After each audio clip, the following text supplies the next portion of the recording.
General, como é que o senhor está vendo essas agitações no país e a lembrança de 1964? Não há paralelos com 1964. Primeiro porque hoje nós não temos um fator ideológico. Naquela época vivíamos na situação de Guerra Fria e a sociedade brasileira cometeu o erro de permitir que a linha de fratura da Guerra Fria dividisse a nossa sociedade. Isso não existe mais. O segundo aspecto é que hoje o Brasil tem instituições sólidas e amadurecidas,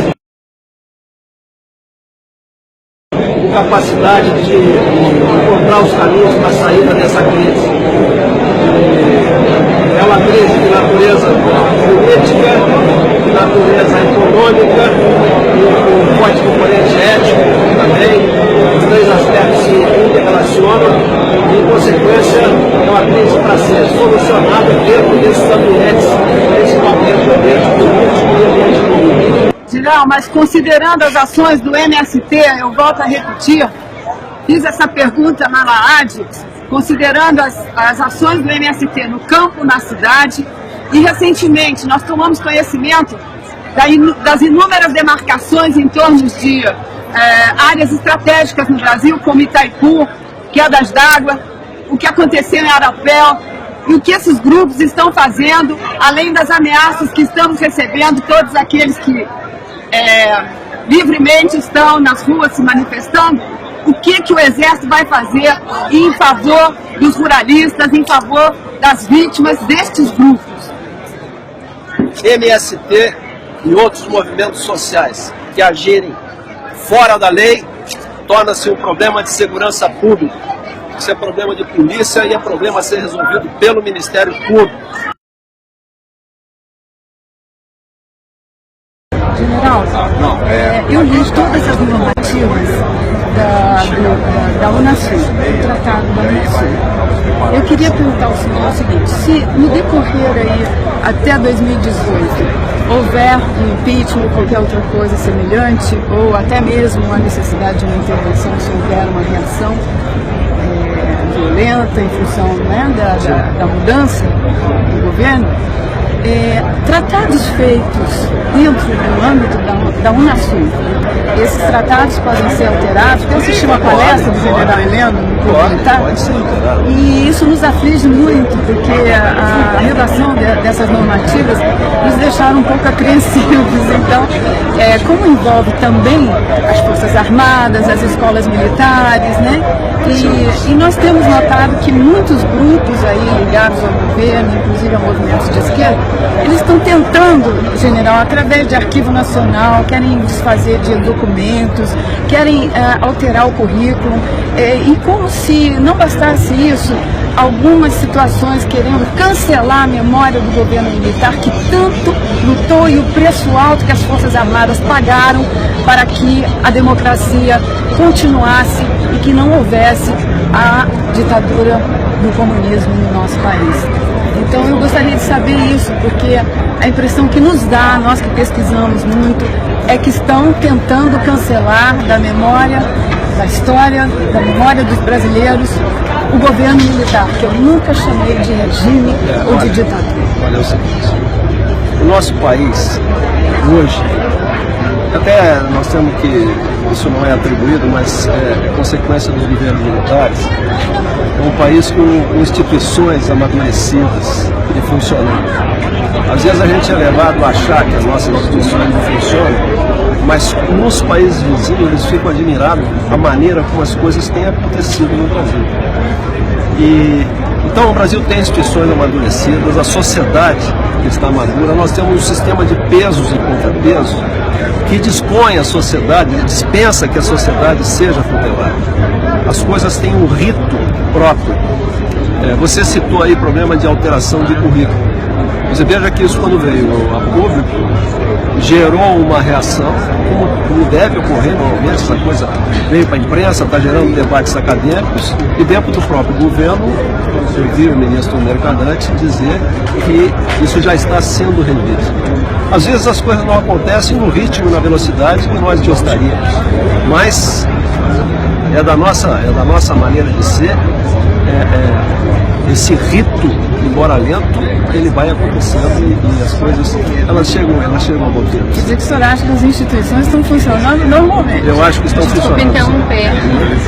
Não precisa ir para a recepção. Se você está a favor de uma determinada política, então você usará de todos os argumentos em favor dela. Você fabricará argumentos como um gerador de lero-lero, tá entendendo?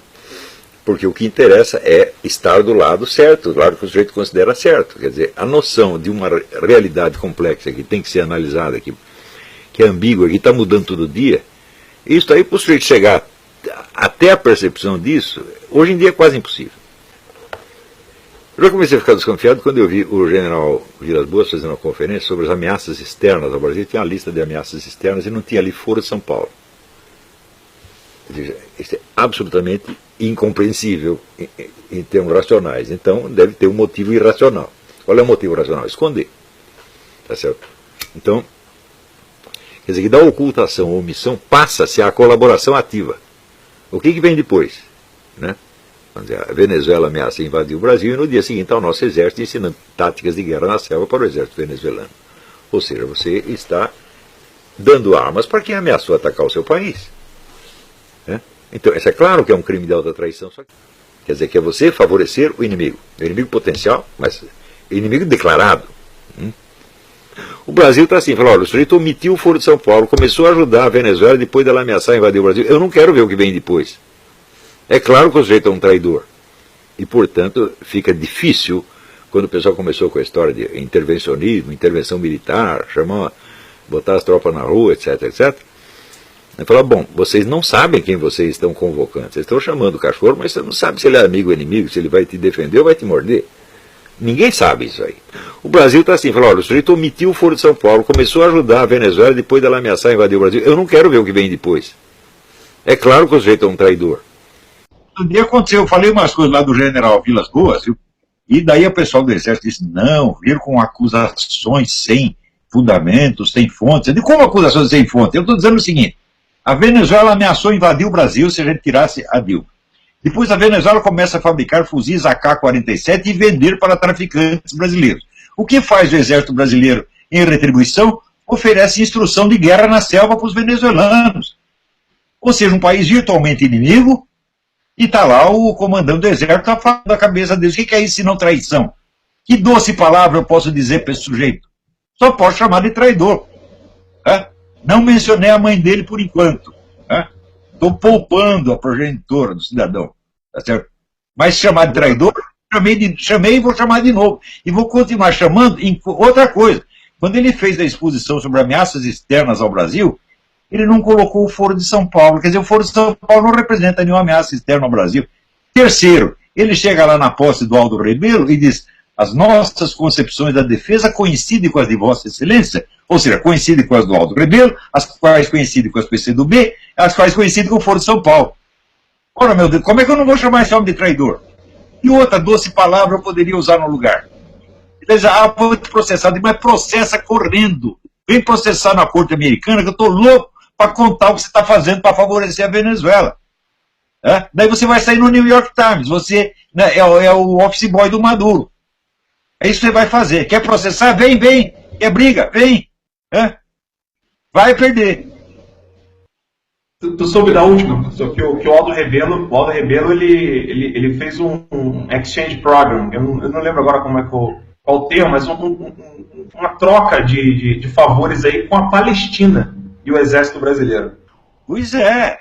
Agora, o exército brasileiro obedecer a essas forças antidemocráticas, tirânicas, esse bando de trapaceiro e ladrão que está no governo, isso é considerado a normalidade democrática. Mas como normalidade democrática? Tudo isso é anormal. Já viu? O sistema representativo não funciona, os bandidos não podem ser punidos, o povo fica impotente, não tem como recorrer à justiça, não tem como recorrer ao Congresso, não tem para quem pedir socorro, e fica lá o pessoal falando isso é a normalidade democrática, e os militares fazem muito bem de preservá-la. E não pode preservar essa situação. Em 64, havia uma crise estrutural criada pelo próprio governo. Depois, a esquerda aprendeu a fazer as coisas de uma outra maneira, que é a crise camuflada. Nós estamos numa crise, nós estamos em plena anomia, só que disfarçada, bem camuflada pelo quê? Pelo poder onipresente e invisível. Então, qual é a nossa obrigação? Tornar claro o estado de crise. É isso que nós temos que fazer. Aí sim, você não precisa pedir intervenção. Se o Comando das Forças Armadas percebe que nós estamos já num estado de anomia, eles vão intervir de qualquer jeito, não é pedindo, né? Venham militares, façam isso. Não é assim que se faz. Faz a sua parte. Né? A nossa parte é intensificar esses protestos e torná-los permanentes. Como no Egito, onde o povo ficou na rua 18 dias, direto. Não foi algumas horas, foi 18 dias. Como aconteceu na Rússia, quando o povo chefiado pelo Yeltsin resistiu a tanques de guerra, meu Deus do céu. Agora, não é porque você fez 2 passeatas que o governo vai cair. Não é assim. Até eu lancei um slogan falando, nós não precisamos da intervenção militar, precisamos da intervenção popular. Porque uma intervenção militar, se existe, ela é apenas um prolongamento de uma intervenção popular que já existe. Já existia antes. Se você acompanha a história de 64, aquilo não foi um movimento que apareceu do dia para a noite, foi uma luta de 2 anos. Luta popular de 2 anos. Quer dizer, você tinha uma forte oposição no Congresso, você tinha manifestações públicas antes, você tinha, vamos dizer, um monte de intelectuais, a maioria dos intelectuais a favor do movimento 64, inclusive outros... E quem caçou o João Goulart foi o Congresso Nacional, a madrugada de exatamente. 4. O Ulisses Guimarães já dizia, não sei se foi naquela época, o que o povo quer, essa casa vota. Independente de qualquer acusação, de um dia para outro, o Congresso Nacional resolveu caçar o mandato de João Goulart. E essa esquerda canalha até hoje fala em golpe militar. E o Congresso, inclusive com voto aberto de Ulisses Guimarães, né, elegeu Castelo Branco dia 9 de abril de 64. Bate bem, deputado. Entre os comandantes militares da intervenção e o Congresso Nacional, naquele dia que eles fizeram a cassação, não houve nenhum contato. Não foi nenhum general que mandou os deputados caçarem o mandato. Ele foi a iniciativa deles mesmo. Nós não precisamos da intervenção militar, precisamos da intervenção popular. Nós não precisamos da intervenção militar, precisamos da intervenção popular. Nós não precisamos da intervenção militar, precisamos da intervenção popular.